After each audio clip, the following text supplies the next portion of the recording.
Is make a square move across the screen using the KeyListener. And I'm going to show you a few minor things. I set some stuff up real quick here. I made two static positions, the X position and the Y position, 200 pixels by 200 pixels. That's where there'll be a square on the screen.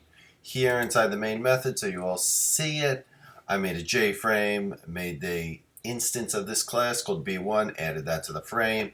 I made the frame close, I made the frame visible, I made the frame repaint all the time, and I put the thread sleep every 100 milliseconds.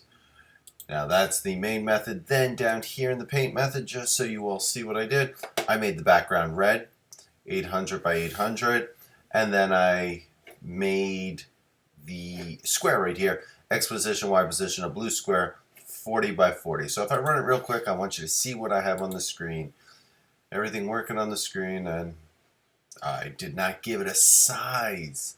Okay, so let me just go back to the main method real quick right here. I didn't give it any size. So I want to do frame dot set size 800 by 800 by 820. I always put 20 extra pixels on the length.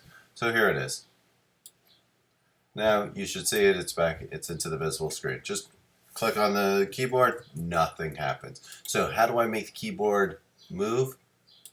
I'll minimize these. Okay, so this is one way to do it. This is the way I do it right now.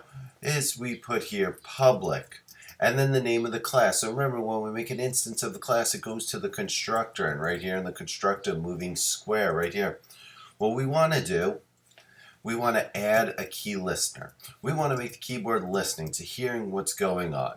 And then we make a new object, listener, close parentheses there. Now this is where it gets a little, you just got to follow along here. I return, between the two end parentheses, I return here because I'm going to actually put stuff in between it. This is not, you don't see this as often, but this does happen.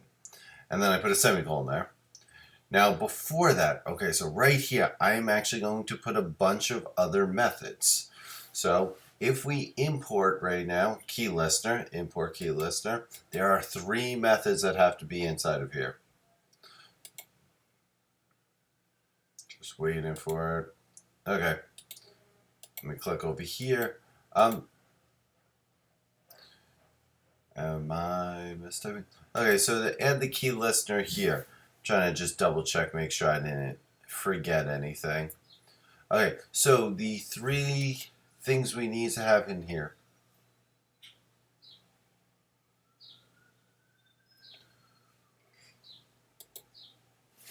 We have to have the public void key typed method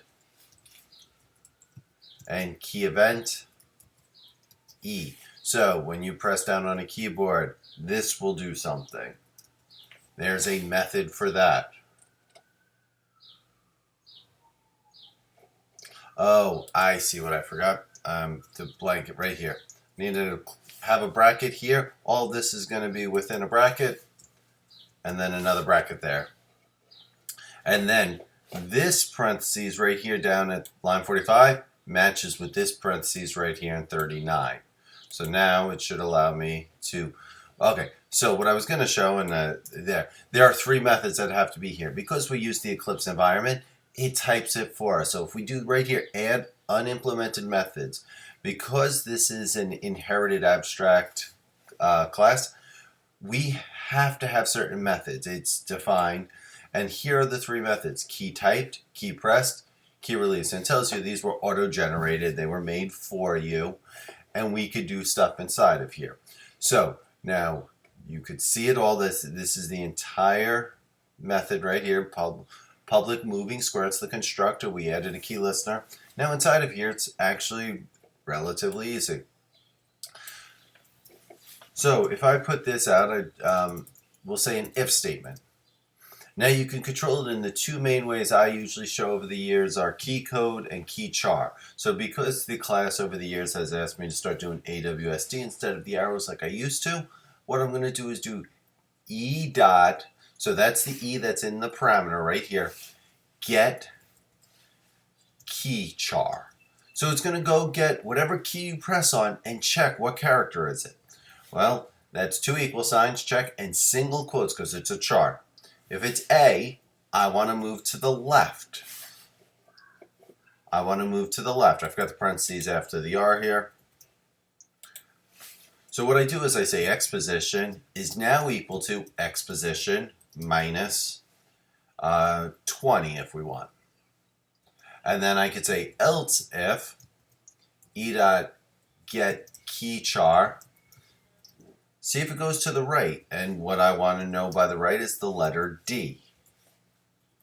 And then here we would say x position equals x position plus 20.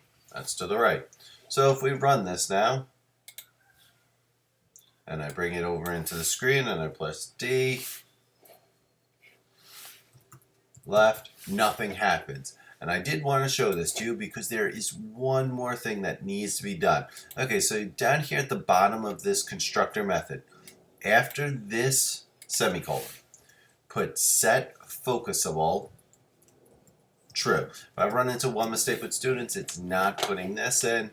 So I run this here, bring it over back into the screen, and now I'm pressing left and right, and it is moving. That set focusable makes the screen know that right here is what we want to listen to and where we want it to work.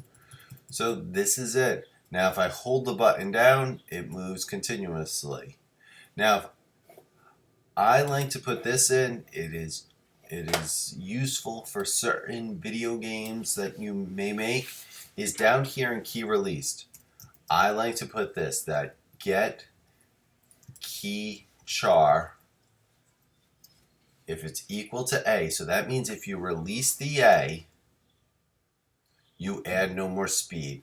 Now, what the problem right here is you do x position equals x position plus 0. Now this may not seem very useful right here, but if we are sending speed over to another class or to another method, sometimes you actually end up writing this, and this is actually much more useful than the line I just wrote. I end up saying x speed equals 0, and then usually at the bottom of this method, I will send that over to some method called like set x speed, and in here I'll say x speed. So I'll actually send it over to another class, that speed, and at that point I want it to be 0 so it doesn't keep adding 20, 30, 40, whatever number you happen to pick. So that should help you out on everything you need to make this next part of the game having a key listener in there.